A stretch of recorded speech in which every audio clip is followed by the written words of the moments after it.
নমস্কার সম্মানীয় প্রিয় দর্শক, মাননীয় মুখ্যমন্ত্রী মমতা বন্দ্যোপাধ্যায় কথা দিয়ে কথা রাখলেন। তো আজ থেকে জব কার্ডের বকেয়া টাকা পাঠানোর কাজ শুরু হয়ে গেল। তো কতদিন পর্যন্ত টাকা দেবে? যাদের এখনো টাকা ঢোকেনি তাদের কি কি করতে হবে? কারা টাকা পাবে, কারা টাকা পাবে না? বর্তমানে এই 100 দিনের কাজের টাকা দেওয়া নিয়ে কি কি কর্মসূচি নিয়েছে রাজ্য সরকার, বিস্তারিতভাবে আলোচনা করব আজকের এই ভিডিওটি থেকে।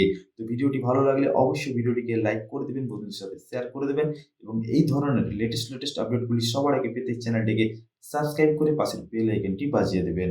তো চলুন দেখে নেওয়া যাক আজকে এই গুরুত্বপূর্ণ আপডেটটি সম্বন্ধে। তো দেখুন, এই প্রতিবেদনে বলা হচ্ছে যে ঘোষণা করেছিলেন রেড রোডের ধর্ণা মঞ্চ থেকেই কেন্দ্রীয় সরকারের মুখাপেক্ষী হয়ে আর থাকবেন না। এবার রাজ্যের তরফেই পশ্চিমবঙ্গের শ্রমিকদের 100 দিনের কাজের বকেয়া টাকা মেটানো হবে। তো সেই কাজ শুরু হলো আজ থেকে। তো সূত্রের খবর, আজ 26শে ফেব্রুয়ারি থেকে আগামী 1লা মার্চ এই 5 দিনের মধ্যে এই বকেয়া টাকা মেটানোর প্রক্রিয়া চলবে গ্রামে গ্রামে, যার জেরে উপকৃত হতে চলেছেন বাংলার কয়েক লক্ষ মানুষ। প্রথমে জানানো হয়েছিল 21শে ফেব্রুয়ারি থেকে কেন্দ্রের বকেয়া টাকা রাজ্যের তরফে মেটানোর কাজ শুরু হবে, কিন্তু পরবর্তীকালে বিধানসভা থেকে মমতা বন্দ্যোপাধ্যায় জানান শ্রমিকের সংখ্যা আগের চেয়ে বেড়ে যাওয়ায় অর্থ প্রদানের জন্য রাজ্যের আরও কিছু টাকা প্রয়োজন। তাই সেই তারিখ পিছিয়ে করা হয় 1লা মার্চ। নবান্নের সূত্রে খবর, সেই অর্থ প্রদানের কাজই শুরু হয়ে গেল আজ 26শে ফেব্রুয়ারি থেকে। এটি চলবে আগামী 1লা মার্চ পর্যন্ত। এদিকে শ্রমিকদের 100 দিনের কাজের টাকা দেওয়া নিয়ে যথেষ্ট সতর্কতা অবলম্বন করছে নবান্ন। তো বিভিন্ন জেলার জেলাশাসকদের কাছে নির্দেশ গিয়েছে, শ্রমিকদের ব্যাংক অ্যাকাউন্টের তথ্য নির্ভুল হলে তবেই দেওয়া হবে টাকা।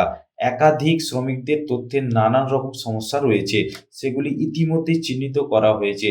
প্রয়োজনে আবার ভেরিফিকেশন করুন। আজ থেকে টাকা ছাড়ার প্রক্রিয়া শুরু করতে হবে, চালু করতে হবে কন্ট্রোল রুমও।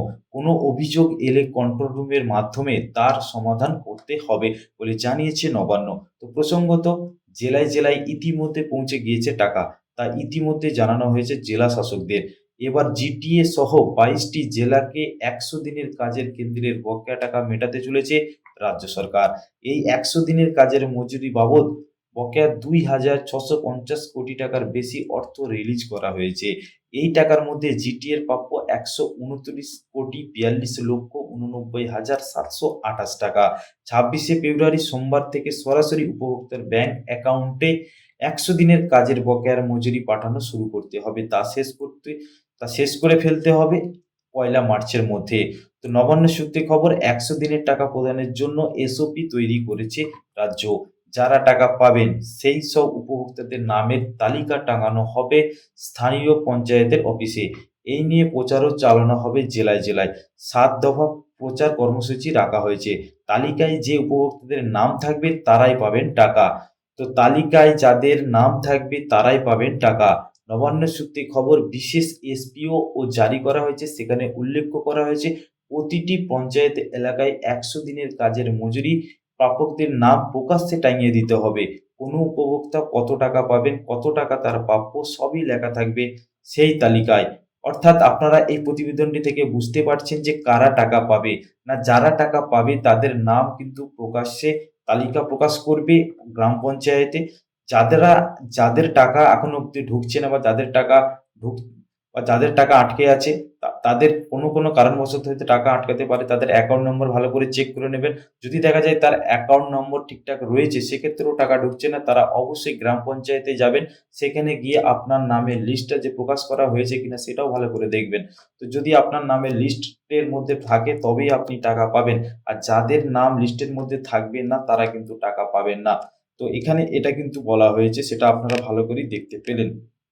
তো এরপরও আপনাদেরকে ওয়েট করতে হবে 1 তারিখ পর্যন্ত। 1 তারিখের মধ্যে কিন্তু প্রত্যেকের টাকা ঢুকবে। তো আজ থেকে যেহেতু টাকা ঢুকতে শুরু করেছে, এবার আস্তে আস্তে কিন্তু প্রত্যেকটা মজুরির টাকা কিন্তু ঢুকে যাবে শ্রমিকদের অ্যাকাউন্টে, সরাসরি ব্যাংক অ্যাকাউন্টে। তো এর মধ্যেও যদি কিছু ভুলভ্রান্তি থাকে সেটা ভেরিফিকেশনের মাধ্যমে কমপ্লিট করা হবে, এমনটাই বলা হয়েছে নবান্ন সূত্রে। তো আপনারা দেখতে পেলেন আজ থেকে কিন্তু জব কার্ডের টাকা দেওয়া শুরু করে দিয়েছে রাজ্য সরকার। তার একটা প্রতিবেদন আমি আপনাদের সামনে তুলে ধরলাম। তো ভিডিওটি ভালো লাগলে অবশ্যই ভিডিওটিকে লাইক করে দেবেন, বন্ধুদের সাথে শেয়ার করে দেবেন এবং এই ধরনের গুরুত্বপূর্ণ লেটেস্ট আপডেটগুলি সবার আগে পেতে চ্যানেলটিকে সাবস্ক্রাইব করে পাশের বেল আইকনটি বাজিয়ে রাখুন। তো ধন্যবাদ। এর পরেও যদি আপনাদের কারোর লিস্টে নাম রয়েছে অথচ টাকা ঢোকেনি, সেরকম ব্যক্তি যদি থাকেন অবশ্যই আমাদের ভিডিওর কমেন্ট বক্সে কমেন্ট করে জানাতে পারেন। ধন্যবাদ। দেখা হচ্ছে পরবর্তী আপডেট।